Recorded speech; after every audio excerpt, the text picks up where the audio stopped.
সাল্লাল্লাহু আলাইহি ওয়াসাল্লাম মুসলিম শরীফের 1152, বুখারী শরীফের 1896 নম্বর হাদিসের ভিতরে বলেন, ইন্না ফিল জান্নাতি বাবা ইউকালু লাহু রায়্যান।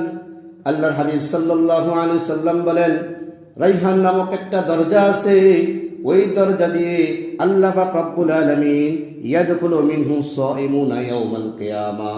আল্লাহ হাবিব সাল্লাল্লাহু আলাইহি ওয়াসাল্লাম বলেন, আল্লাহ পাক রব্বুল আলামিন তাদেরকে ওই দরজা দিয়ে প্রবেশ করাবেন শুধু রোজা রাখার বিনিময়।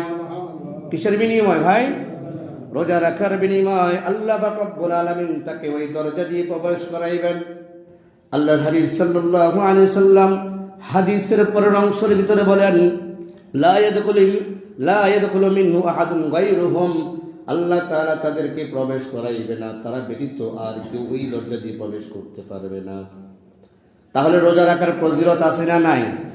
দুনিয়ার যেমন আল্লাহ তাআলা সম্মান দিয়েছেন, আল্লাহ হাবিব সাল্লাল্লাহু আলাইহি ওয়াসাল্লাম বলেন, আল্লাহ পাক রব্বুল আলামিন তাদেরকে দুনিয়ার মধ্যে দুইটা সুসংবাদ দিয়েছেন, দুইটা আনন্দ দিয়েছেন। সেই দুইটা আনন্দ তারা দুনিয়ার মধ্যে উপভোগ করবে। একটা দুনিয়ার মধ্যে উপভোগ করবে, আরেকটা আখিরাতের মধ্যে আল্লাহর জান্নাতের মধ্যে উপভোগ করবে। সেই বিষয়টা আল্লাহ হাবিব সাল্লাল্লাহু আলাইহি ওয়াসাল্লামের হাদিসটা ইমাম মুসলিম রাহমাতুল্লাহি আলাইহি তার মুসলিম শরীফের কিতাবের ভিতরে বলেন, 2763 নম্বর হাদিসের ভিতরে আল্লাহ হাবিব সাল্লাল্লাহু আলাইহি ওয়াসাল্লাম বর্ণনা করেন, লিস-সাইমি ফারহানি ইয়াফরাহুমা। আল্লাহ হাবিব সাল্লাল্লাহু আলাইহি ওয়াসাল্লাম বলেন, তাদেরকে আল্লাহ তাআলা দুইটা পুরস্কার দুনিয়ার মধ্যে দিবেন। এক নম্বর পুরস্কার, ইদা আফতারা ফারিহা। আল্লাহ পাক রব্বুল আলামিন তাদেরকে রোজাদার ব্যক্তি সারাদিন ক্লান্তি, সারাদিন রোজা রাখার পর যখন ইফতার করবে, ওই ইফতারের মুহূর্তে আল্লাহ তাআলা রোজাদারের অন্তরের মধ্যে, দিলের মধ্যে এমন একটা আনন্দ দিয়ে দেন। এই জন্য রোজাদার ব্যক্তি রোজা সহকারে ইফতার করে হাসি মুখে, আনন্দের সাথে। কিসের সাথে?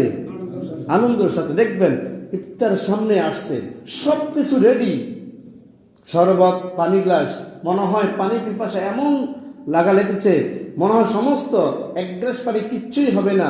সমুদ্রের সমস্ত পানি যদি গলার মধ্যে ডালা হয়, তারপরে তৃষ্ণা কি মিটবে না, এমন ক্লান্তি। কিন্তু কি একটা রহমত আল্লাহ তাআলা দিয়ে দিয়েছেন।